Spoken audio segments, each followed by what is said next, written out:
नमस्कार दोस्तों, अमन study point पर आप लोगों का हार्दिक स्वागत है। दोस्तों, जीव विज्ञान के अंतर्गत आज हम लोग एक नया चैप्टर पढ़ेंगे जिसका नाम है ग्रंथियां एवं हार्मोन। और इस चैप्टर से भी प्रश्न लगभग एक या दो प्रश्न आ ही जाता है।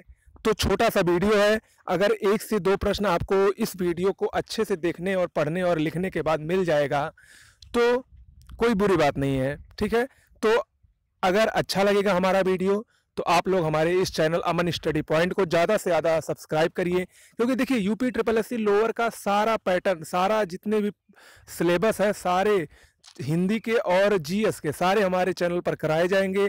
और इसके अलावा लगभग 20 से 25 टेस्ट होंगे, टेस्ट सीरीज चलाई जाएगी वो भी। और एक बात और है, हमारे चैनल पर ये जो भी कुछ चल रहा है और आगे चलाया जाएगा, अभी बहुत सारे प्रोग्राम आने बाकी है, वो सारे निःशुल्क होंगे। आप लोगों को मतलब कोई भी शुल्क नहीं देना पड़ेगा।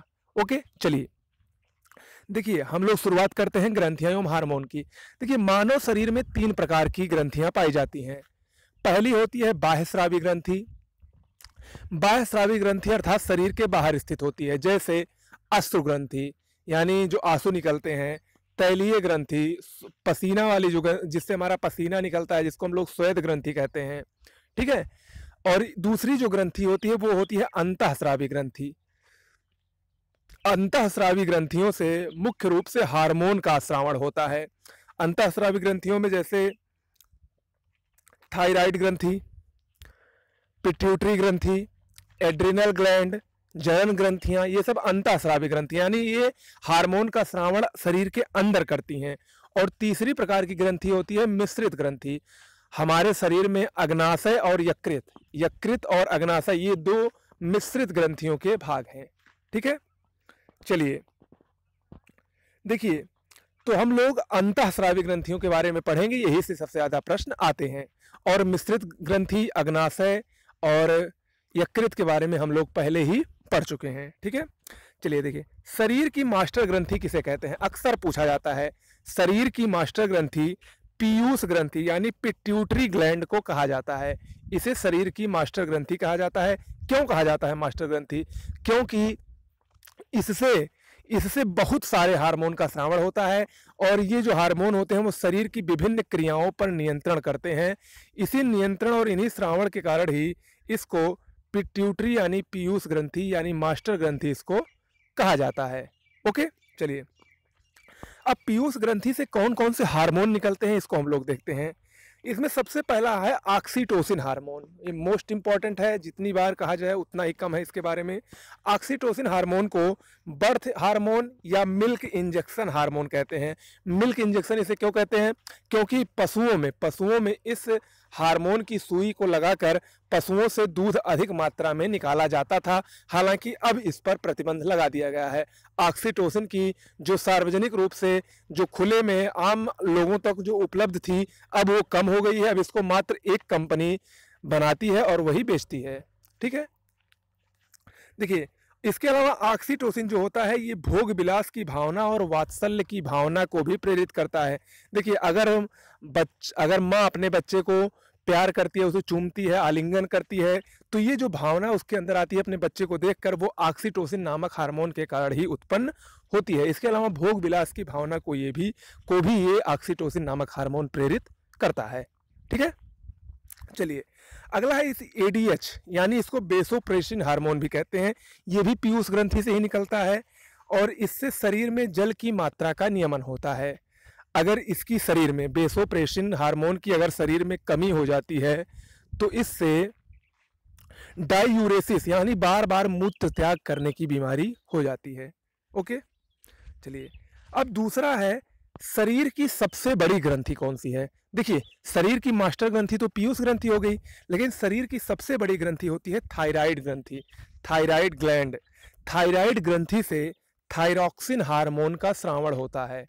थायराइड ग्रंथि कहाँ स्थित होती है? गले में स्थित होती है। ठीक है, इसी से थायरॉक्सिन नामक हार्मोन का स्रावण होता है, जो कि एक आयोडीन युक्त हार्मोन होता है। और अगर किसी में थायरॉक्सिन हार्मोन की कमी पाई जाती है तो उसमें जड़ मानवता या घेघा रोग, दोनों में से कोई भी रोग हो सकता है। ठीक है, तो ये थायराइड ग्रंथि के बारे में हुआ। अब हम लोग देखते हैं अगला जो है लड़ो उड़ो भागो हार्मोन।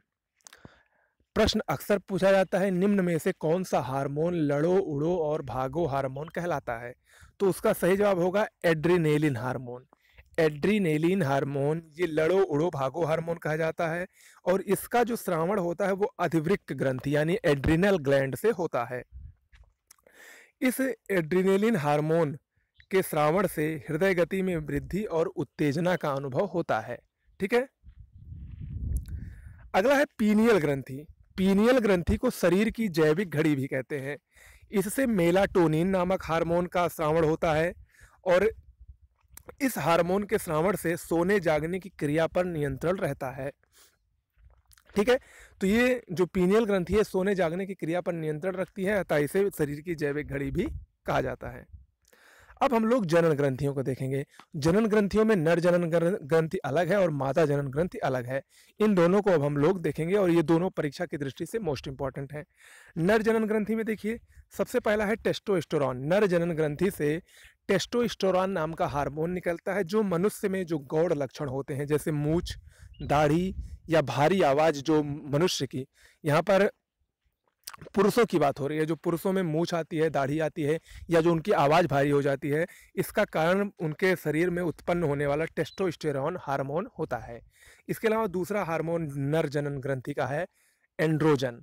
ठीक है, एंड्रोजन। चलिए अब हम लोग देखते हैं मादा जनन ग्रंथि को। मादा जनन ग्रंथि में सबसे पहला हार्मोन है एस्ट्रोजन। मोस्ट इंपॉर्टेंट हार्मोन है एस्ट्रोजन।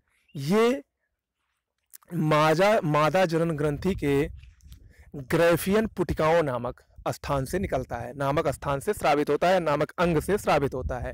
ग्रैफियन पुटिका से स्रावित होता है ये, और ये महिला में लैंगिक लक्षणों का विकास करता है। और ध्यान रखिएगा गर्भ निरोधक गोलियों में यही हार्मोन की मात्रा मिली रहती है। एस्ट्रोजन नामक हार्मोन गर्भ निरोधक गोलियों में भी पाया जाता है। दूसरा है प्रोजेस्टेरॉन। ये भी मोस्ट इंपॉर्टेंट है। प्रोजेस्टेरॉन हार्मोन से गर्भधारण का निर्धारण होता है। और ध्यान रखिएगा, देखिए इसमें प्रश्न कैसे आता है, अक्सर प्रश्न जब मैं आपको टेस्ट सीरीज कराऊंगा तो उसमें दूंगा इस प्रकार के प्रश्न को। उसमें प्रश्न ऐसे आता है कि निम्न में से कौन सा मादा जनन हार्मोन है, तो आपको बताना पड़ेगा। अगर आप लोग, और खासकर पुरुष और मादा में बहुत लोग कंफ्यूज रहते हैं, इसीलिए आप लोग उसको ध्यान से देखिएगा। ठीक है। तो प्रोजेस्टेरॉन से गर्भधारण का निर्धारण होता है और इससे मासिक धर्म का नियमन भी होता है। अगला है रिलैक्सिन हार्मोन। ये भी मादा जनन ग्रंथि से स्रावित एक हार्मोन है। इससे बच्चे के जन्म के समय ये हार्मोन मदद करता है, रिलैक्सिन। ओके, तो दोस्तों ये हो गया आज का हमारा चैप्टर ग्रंथियां एवं हार्मोन। इससे 1 से 2 प्रश्न आपका पक्का है। और देखिए अब तक मैंने जितना भी पढ़ाया है, चाहे वो पॉलिटी हो, चाहे वो फिजिक्स हो और चाहे अब बायो हो, ये सारे मोस्ट इंपॉर्टेंट टॉपिक हैं। और मैं बार बार आप लोगों से कहता हूँ, एक बार फिर कह रहा हूँ कि मैं वही पढ़ाऊँगा जो परीक्षा में आने की जिनकी संभावना सबसे ज़्यादा 100% होगी, वही मैं पढ़ाऊँगा और वही आता भी है। ठीक है। अगर आप लोगों को कुछ करना है तो हमारे साथ जुड़े रहिए और ज़्यादा से ज़्यादा लोगों को जुड़वाइए। यही, अगर हमारे साथ ज़्यादा से ज़्यादा लोग जुड़ेंगे, हमारे वीडियोज़ को ज़्यादा से ज़्यादा लोग देखते हैं, तो अपने आप में एक आत्मसंतुष्टि होती है और कुछ अच्छा करने का हौसला बढ़ता है। ठीक है। तो आप लोगों से एक विनम्र निवेदन है, इस वीडियो को ज़्यादा से ज़्यादा शेयर करिए, ज़्यादा से ज़्यादा हमारे चैनल को सब्सक्राइब करवाइए। धन्यवाद।